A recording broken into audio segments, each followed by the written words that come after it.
To introduce Swami Sankarananda today, who's no stranger to us at Unity, I'd like to read you something from the book that we're reading in the Sunday school class downstairs, The Second Coming of Christ by Yogananda, that describes Swami Sankarananda to me. The sage is marked by humility, lack of hypocrisy, harmlessness, forgivingness, uprightness, service to the guru or teacher, purity of mind and body, steadfastness, self-control, indifference to sense objects, absence of egotism, understanding of the pain and evils inherent in mortal life, birth, illness, old age, and death, non-attachment, non-identification of the self with such as one's children, wife, home, constant equal-mindedness in desirable and understandable circumstances, unswerving direction to me, meaning God, by the yoga of non-separativeness, resort to solitary places, avoidance of the company of worldly men. I can't think of anything that would describe Swami better than that, and we're very fortunate that he left his meditation weekend that he's doing to come be with us for an hour, and then we'll go right back there. So thank you so much for being here, Swami. God bless you, dear. Thank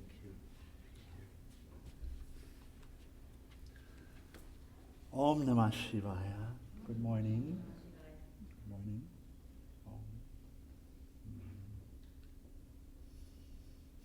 Oh, you're so beautiful. You fill me up.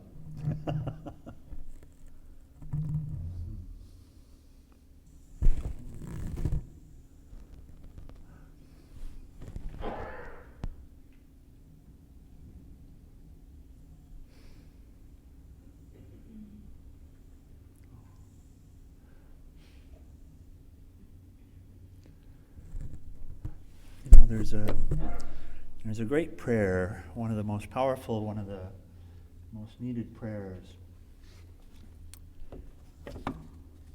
is, Dear Lord, may we see ourselves and may we see each other the way you see us. It's a great prayer. You know, Jesus came into the world for what purpose? To give us the vision, to cure our seeing, yes? To cure our vision, to cure our way of seeing. We could say in yoga, to open up the third eye. This would be saying the same in this way. The spiritual eye, to see ourselves and those that we're with the way that the Lord sees us. It's really the great prayer. The discussion this morning is about will. My will, thy will. So individual will, Lord's will. You know, there's an idea that we hear often about a plan for me. Does the Lord have a plan for me? And many of us, of course, will seek it out. And in this worldly life, we feel so separate and apart and alone so often. And it's a great suffering. That is the great cause of suffering, is to feel alone and separate and incomplete.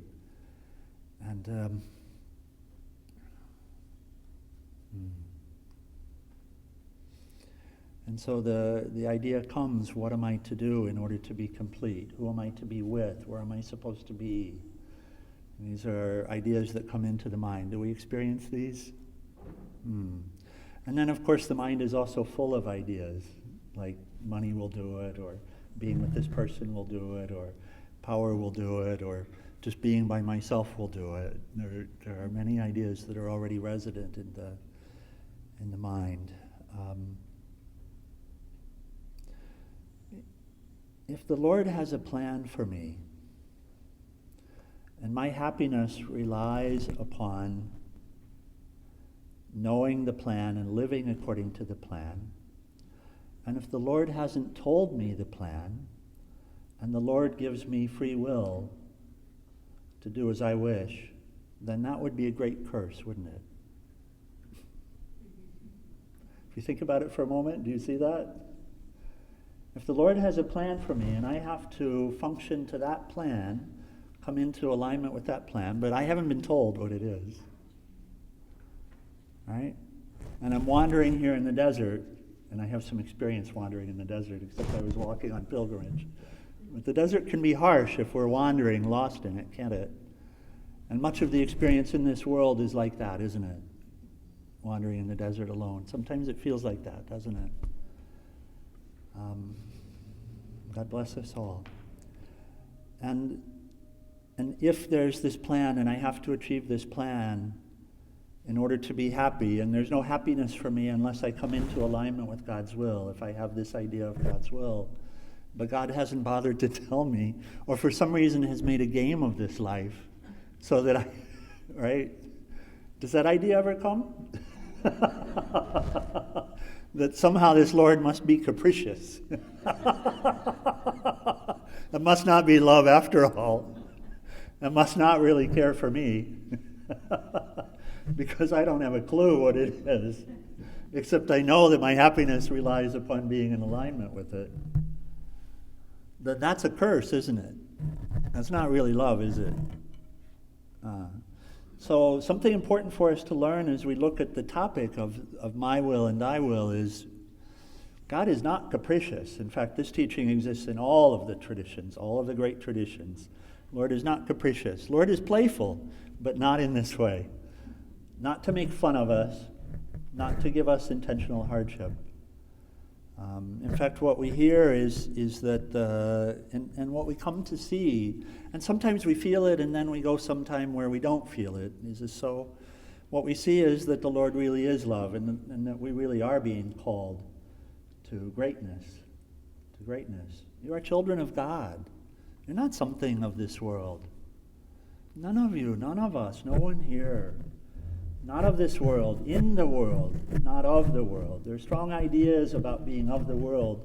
These ideas are not correct. The teaching is very clear. If we're to believe something about the teaching, hearing this, and again, in every tradition, is so important. Child of God. What does it mean to be a child of God? Certainly it means to have a spark of God, and really, the teaching even goes beyond that. That we are made of the same stuff as God is made of. We are divine.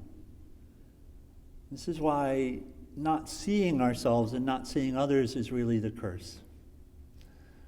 Because if we lose that God vision, if we lose that ability to see, then we truly are lost in the desert until we come to see.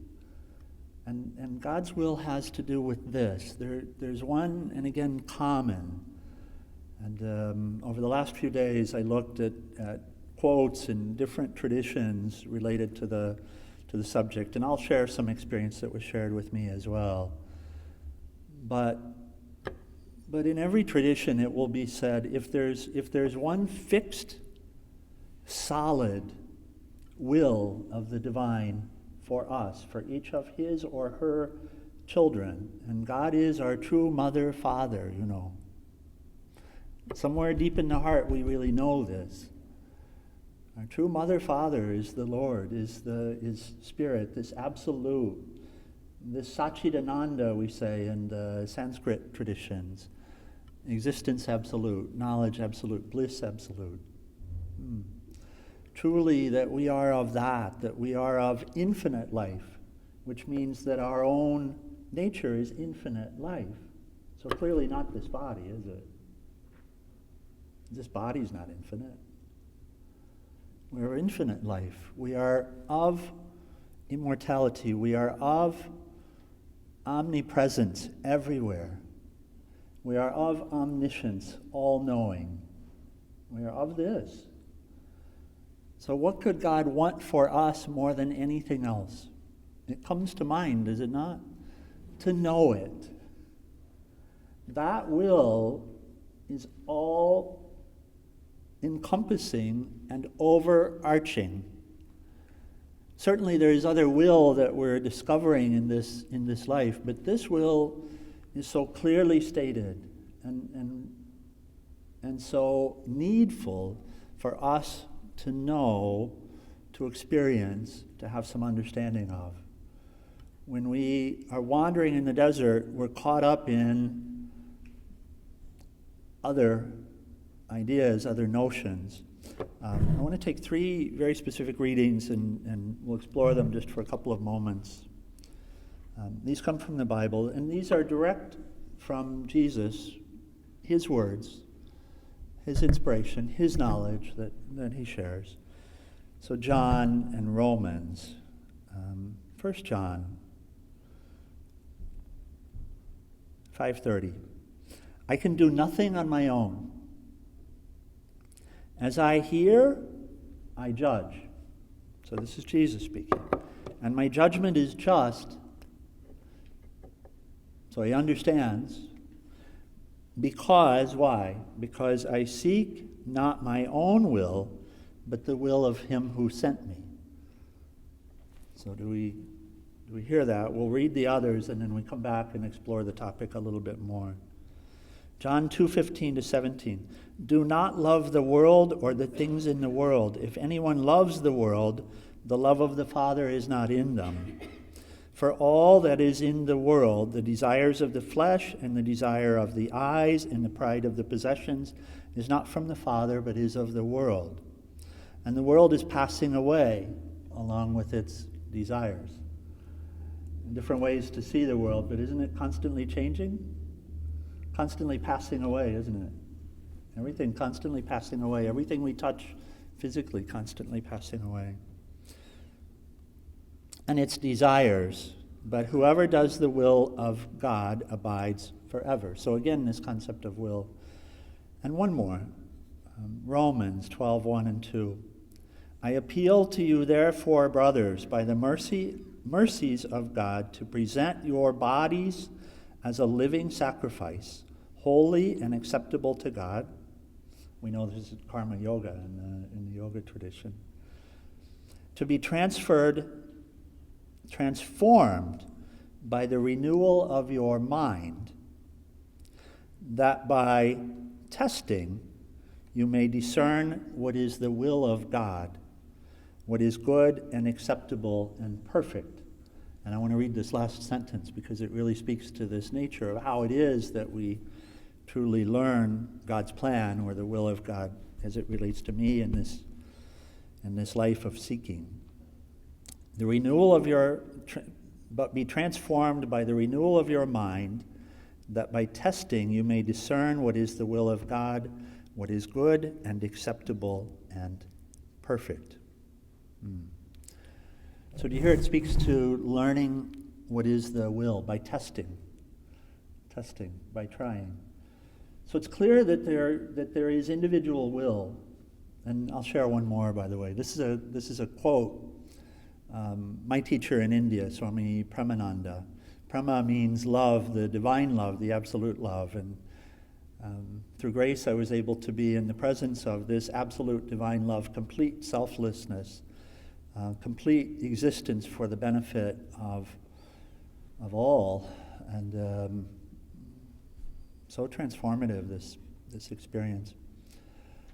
There's a particular quote attributed to him that you can see all through the ashram, and it's his signature line, and it is, I will, but my will is never done.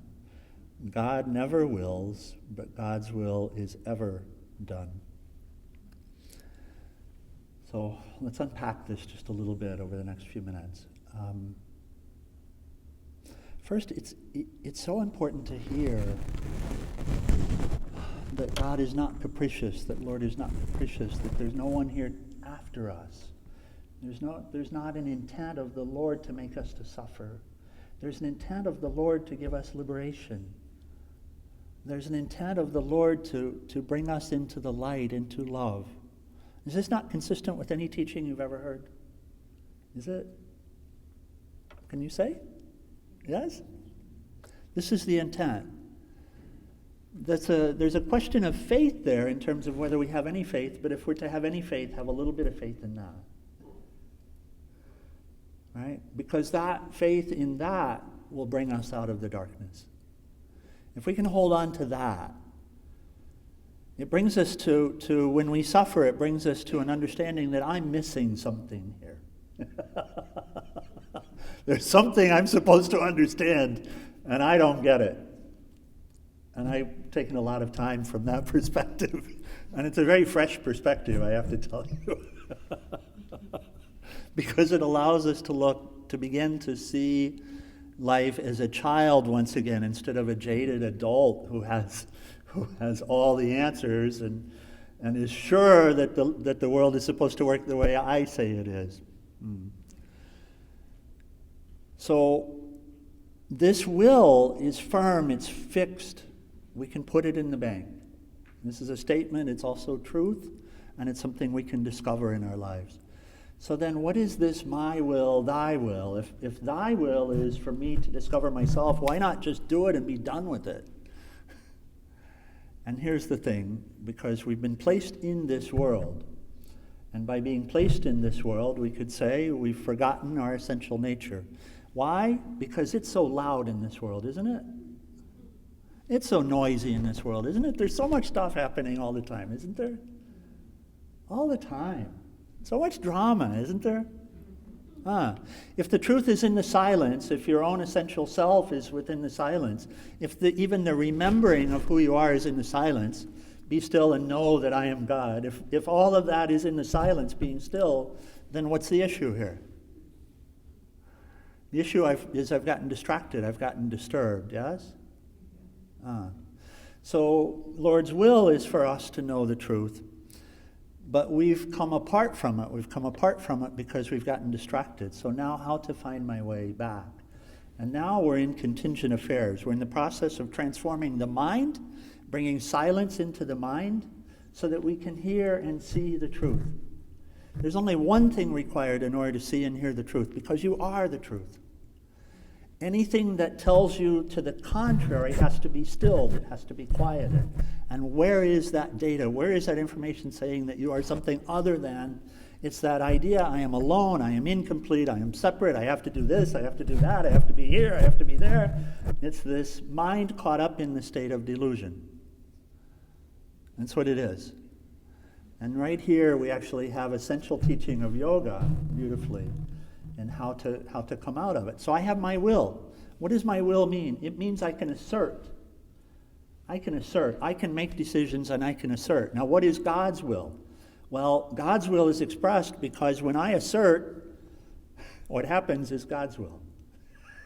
Have you ever noticed that we assert, that we try to do something and it doesn't happen the way we want? Right there. My will is, I want this person to be my wife or my husband. God's will is, Have you ever seen that? That's what it is. Now, who knows better? Who do you suppose knows better in this situation? God does. That's the hard thing for us to get to when the mind is being so noisy. And that's also a question of faith. When faith begins to rise up, we begin to see, I actually don't know. And it's a great relief not to know. Because if we know we don't know, but God knows, then this life becomes a joy. If we know that, then this life becomes a joy. Because then we can assert. There's no teaching that says not to assert. There's no teaching that says not to do. There's no teaching that says don't use your willpower. But the teaching here is to bring your willpower into alignment with God's willpower, with God's will. What is God's will? For you to know the truth of you. Ultimately, it's just that. It's just that. Why? Because you didn't really need the money. It's already in you. This entire universe is in the Lord, is it not? This entire universe, you're in the Lord, are you not? This entire universe is in the Lord, is it not? Yeah. What's missing? If we know that, what's missing? Money? Friends? Someplace to live? If you really know who you are and where you are, you know every place is your home. You can wander anywhere in your home. You don't leave home. You don't ever leave home here. This is the thing. So this will, this individual will, is our way through the desert. It's our way to come into alignment with God's will. And God's will is not a guessing game for us. It's not fate. It's not a point that says, oh my God, I guessed wrong. I took a left turn instead of a right. And that was God's will to turn left, and now I'm damned. It's nothing like that. It can't be anything like that. That would be terrible. That would be so unfair. That would not be loving at all, would it? So it's not like that. I take a left turn. I was supposed to take a right. What happens? I learn when I take the left turn that wasn't the right way to go. How do I learn? Because I suffer. And I always suffer when I'm out of alignment with God's will, you see. That's the way we know. How do you know in a car that you go the wrong direction? Well, the police. That's a form of suffering, isn't it? So it's this. So we're placed here. This is the point, and I'll come back to this one last teaching sentence because it summarizes this point so beautifully. The point is that we are given self-will for what purpose? In order to know who we are. Nothing more than that. We're given self-will to come into alignment with God's will, which is to know who we are. Not this body, not even these thoughts. Satchidananda, the Absolute. Christ consciousness.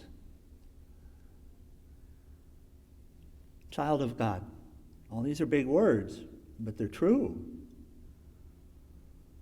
They're correct.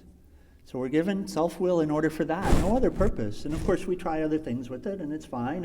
And it's an iterative process, you know. We exert our will. What we wanted didn't really happen, but then how do we learn? We learn based on what happened and adapting, correct? And eventually we come into alignment. But when we start to have ears to hear, this is what we want to hear. Because through the process, eventually, through grace and through our own self-effort, we develop ears to hear. And we begin to have eyes to see. We begin to see, I keep trying, and what I want doesn't happen, so I must be missing something. We begin to see it that way. And that's when the light really begins to dawn. And what are we to see? What are we to hear? It's really right here, this Romans. I appeal to you, therefore, brothers, by the mercies of God, to present your bodies as a living sacrifice. Someone shared with me, sacrifice. What does the word sacrifice mean? Do we know? I didn't know. I could talk about sacrifice from the perspective of how to sacrifice. But, so Greek roots, sacred, phyche, to make. So what does that mean to sacrifice the body? It means to make the body sacred. Offer it to the divine in what? In works. In works, in service. To who? To the divine, you are. So we're always given opportunity to serve the divine because the divine's always right in front of us. Right? Not somewhere just in heaven, but also heaven is right here too. So right here. So by the mercies of God, to present your bodies as a living sacrifice. So make them the living temple. Make them the living sacred, the divine itself. Holy and acceptable to God, which is your spiritual worship. Do not be comforted by this world. There's nothing in this world. There's no victory in this world. I mean, yes, there's so many ways to work out our karma. There's so many ways to serve in this world. There's so many ways to learn in this world. There's so many teachers, countless teachers in this world, yes? Countless teachers in this world, just full of teachers. How much have you learned in being in the world this long? Have you learned something? Countless teachers. But to have something of the world, could that ever satisfy? We learn, no, it cannot. This is the teaching, but also we learn through exerting our will and suffering as a result of what we get. I was on the wheel for the money, there are all these wheels. Nothing here will do it. There's no victory in this world, but there is victory, and the victory is eternal. The victory is truth.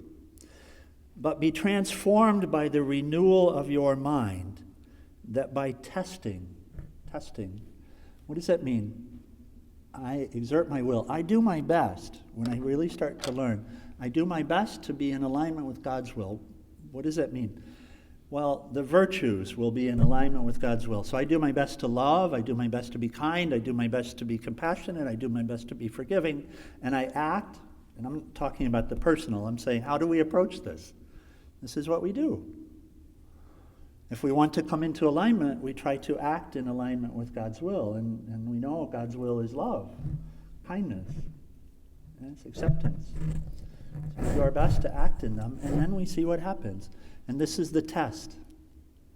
This is the test. We're testing. We're testing. We put that forward. We place that action forward, and we see what happens. And we know that what happens is actually God's will. But it's contingent. It's based upon the will I expressed. We can never know God's will in a vacuum, other than that highest. So it's contingent. We have to act. And when we act, then we learn. Then we learn something. And then if we're able to see and to hear, we say, I need to learn this. I need to approach it this way next time. And the world keeps giving us opportunities to learn, so that's grace. We keep getting chances, right, to try it again. Yes, we do something wrong, we say, I wish I would have done it this way. Then what happens? We have another chance. So through grace. And we test, we keep testing until we find what works. When finally our own will, the action that we perform, that we offer it in such a way that it's accepted exactly as we'd offered it, and we see beneficial result. Beneficial not just for us, but beneficial for all. And this tells us something. This tells us that I'm there. That I'm there. So it's testing. By testing, you may discern what is the will of God, what is good and acceptable and perfect. And finally, this process brings us home. This process brings us back to silent mind. To silent mind, because at this point, my will and thy will become one. Which means no longer separate, no longer alone, no longer the idea of being incomplete, no longer the idea of being this body. May God bless us all with wisdom and love and kindness and compassion and the ability to be thy instrument in this world, thy instrument of love, the instrument of thy will in this world, because in this world we have lots of opportunity to serve. God bless you. Thank you so much. Thank you. Peace.